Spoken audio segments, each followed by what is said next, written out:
We're here to find out what happens if you drop modern American armor into the single biggest German offensive of the war and just see what breaks first, the Germans or the premise. Somewhere outside Bastogne, on the morning of December 16th, 1944, a supply rift opens. Nobody in this universe questions it. It just is. On the other side, a modern US Army logistics depot in Germany today. Fully stocked, fully staffed, completely unbothered by the inconvenience of being connected to 1944 by a hole in reality. Fuel trucks drive through. Ammo pallets drive through. A very confused logistics sergeant drives through, looks around, shrugs, and gets back to work, because that's what logistics sergeants do. This is the one plot device in the whole video. Everything else, every gun, every shell, every tactical decision plays by real rules. We just needed the Abrams to not run out of diesel by lunchtime. December 16, 1944. Germany throws roughly 400,000 men, over 1,400 tanks and assault guns, and everything left of the Luftwaffe into a single surprise offensive through the Ardennes forest. The last real German attempt to change the outcome of the war in the West. On our side of the rift, one US Army Abrams company, 14 M1A2 Abrams tanks, a company command element, and a logistics rift that never closes. That's it. 14 tanks against an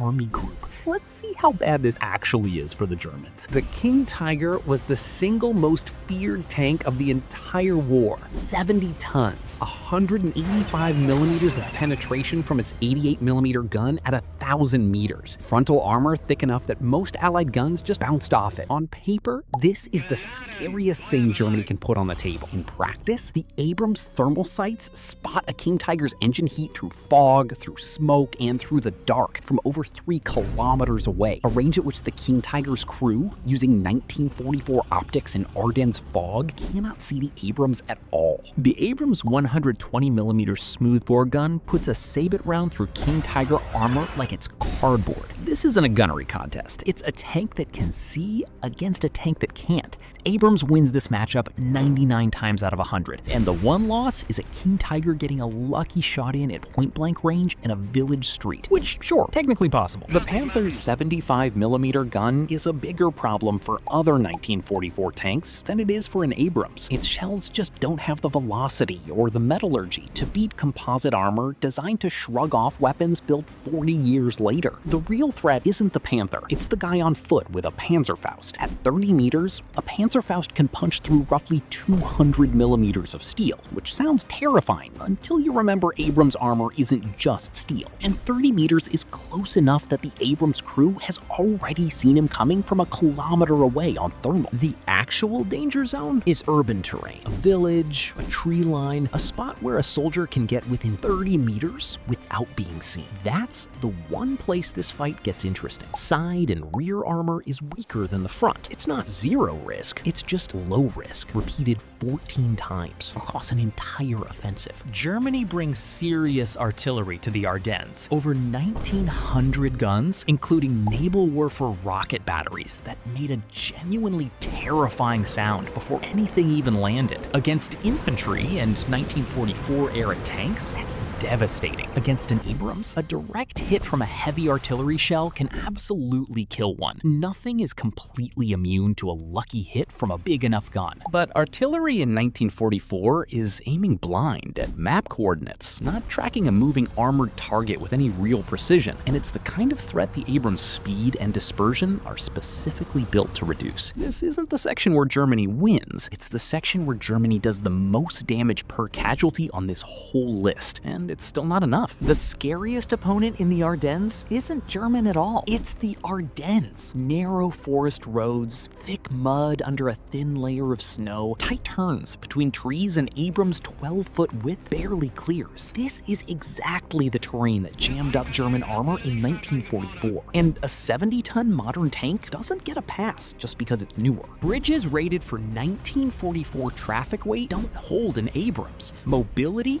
not firepower, is the actual limiting factor here, which ironically is the same lesson the Germans learned the hard way driving King Tigers through these same roads 80 years earlier. Germany actually mounts a real air effort during this offensive. Operation Bodenplatte throws over 800 aircraft at Allied airfields in one of the last major Luftwaffe operations of the war. Doesn't matter here. Ground attack aircraft from 1944 have no targeting system that can reliably find, track, and kill a moving modern tank through Ardennes fog. And even if one gets lucky, that's one tank out of 14, replaceable through the world's most convenient interdimensional supply chain. This section exists mostly so we can say we covered it. So here's where this actually lands. 14 Abrams tanks, backed by a logistics rift that shouldn't exist, absolutely wreck the single largest German offensive on the Western Front. Not because 14 tanks can hold an entire army group by themselves in any conventional sense. They can't. And if the Germans simply route 6 divisions around them, the Abrams eventually get cut off and surrounded, no matter how good their gun sights are. But as a blocking force at a key road junction, which is exactly the role real American units played at Bastogne, 14 tanks that can't be outseen, outranged, or out-armored by anything Germany has in 1944 turn one crossroads into a